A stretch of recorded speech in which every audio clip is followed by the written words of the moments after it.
Et puis, bien sûr, il faut suivre Mark et Samantha Bailey, deux médecins néo-zélandais qui ont écrit celui-ci, là, ce livre The Final Pandemic, qui a été traduit récemment en français aux éditions Marco Pieter, et c'est Ne croyez plus aux pandémies. Pierre Chaillot a fait une excellente vidéo voilà, pour faire un résumé de ce livre. Et comment s'appelle attendez, pas que je vais essayer de vous donner le nom du... Ah oui, le nom de la vidéo, c'est ça. De...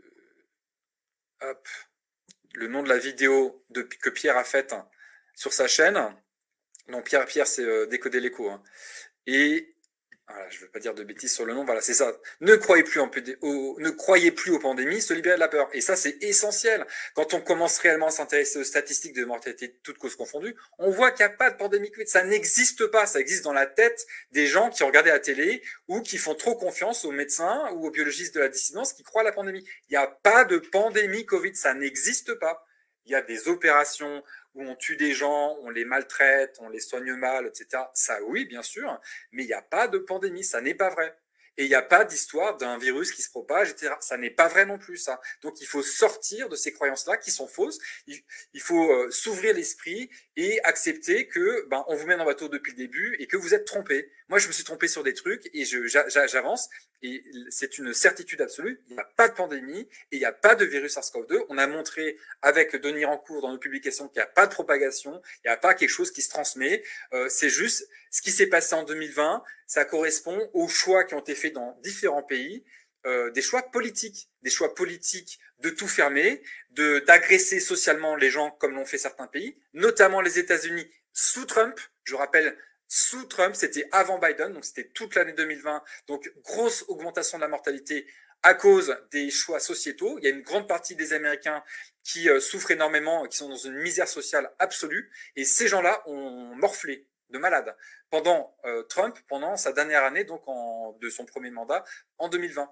Voilà. Donc il faut tout revoir, il faut accepter que le discours dominant de la dissidence n'est pas juste, ça n'est pas la vérité, ça n'est pas la réalité, et du coup faut l'éjecter. Quand c'est pas bon, je suis désolé, on passe à autre chose. Il faut juste revoir ses positions et accepter qu'on s'est trompé ou qu'on s'est fait tromper éventuellement. Voilà. Et c'est pas grave. Hein. Voilà. Et voilà, c'est pas bon. Alors j'ai déjà exprimé à plusieurs reprises que la présentation de Trump comme un sauveur, c'est vraiment une grosse arnaque. Évidemment, Kamala Harris est une arnaque, mais comme tous, ces systèmes-là est une arnaque. C'est un système d'esclavagisme. C'est pas là pour votre bien, que ce soit les républicains, que ce soit démocrate, que ce soit Trump, que ce soit je sais pas qui. Et d'ailleurs, 99% des gens qui m'écoutent ne sont pas aux États-Unis et ça, on n'est pas concerné directement, même si ce sont eux plus ou moins les maîtres du monde et qui font la pluie le beau temps un peu partout dans le monde. D'accord, mais en Europe, on a les mêmes problèmes. Les politiciens de haut niveau sont tous des pantins, complètement manipulés et qui sont pas là pour le bien de leur peuple. Parce que le système est comme ça, il est fait comme ça, il est présenté comme de la démocratie, ça n'est pas du tout de la démocratie, il est présenté comme un respect des opinions des uns des autres et de la liberté d'expression, etc. C'est complètement faux. La République française est une arnaque totale, c'est un régime totalitaire depuis le début, etc., etc. Donc il faut tout revoir, et c'est comme ça, et c'est génial parce que c'est super intéressant. Donc je vais regarder ce que j'avais d'autre à vous dire, et après je vais regarder si vous avez des questions. Euh, voilà, alors j'ai dit ça j'ai dit, ok. Ah oui, je voulais parler un petit peu de éventuellement de ce qu'on appelle l'opposition contrôlée. Je pense que c'est rare l'opposition contrôlée. Hein. Plein de gens se plantent tout simplement parce qu'ils ont été formatés, ou ils sont naïfs, ou parce qu'ils recherchent pas la vérité tout simplement. Hein. C'est comme Enfin, la plupart des gens s'intéressent pas à la vérité. Ils veulent le confort d'être dans la masse, que ce soit la masse des normistes ou de la masse de la dissidence. Hein. Voilà. Et donc, il y a une opposition contrôlée qui est rare, mais qui est tout de même présente. Il y a des gens qui sont sans doute payés ou soutenus pour mettre en avant un discours de dissidence autorisé, voire promu par le pouvoir. Donc, et il peut aussi y avoir une opposition qui a reçu de fausses informations directement de la part de sources considérées comme proches du pouvoir, etc. Mais en fait, ce sont des fausses informations qui leur ont été transmises par des cadeaux qui donnaient l'impression que c'était vrai et que c'était des fuites. Vous voyez. Et c'est comme ça qu'on contrôle plein de gens. C'est comme ça. Il y a pas besoin, comme je disais au début, il n'y a même pas besoin d'avoir 3 ou 4 théories mises en avant par le pouvoir. Deux suffisent finalement. Deux suffisent.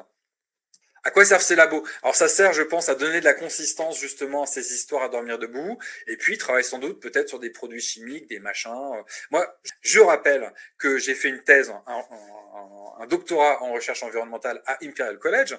On travaillait, donc moi je travaillais spécifiquement sur les agrocarburants, et notre labo travaillait en gros sur les politiques et la recherche environnementale, et en grande partie axée autour du changement climatique.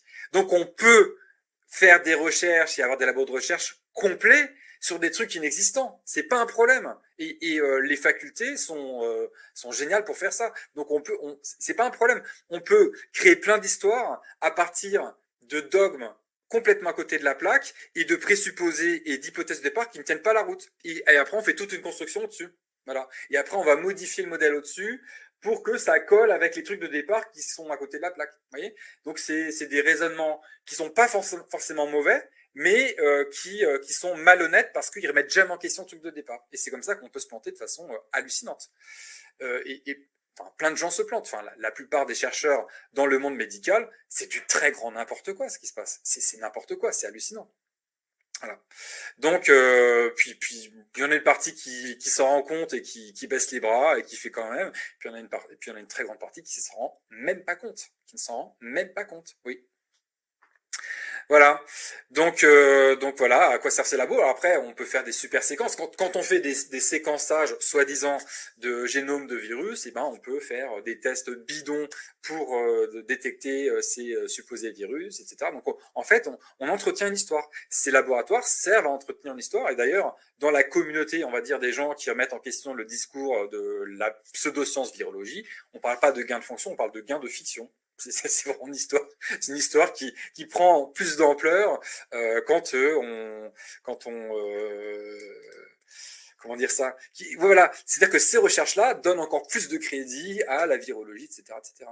Et donc à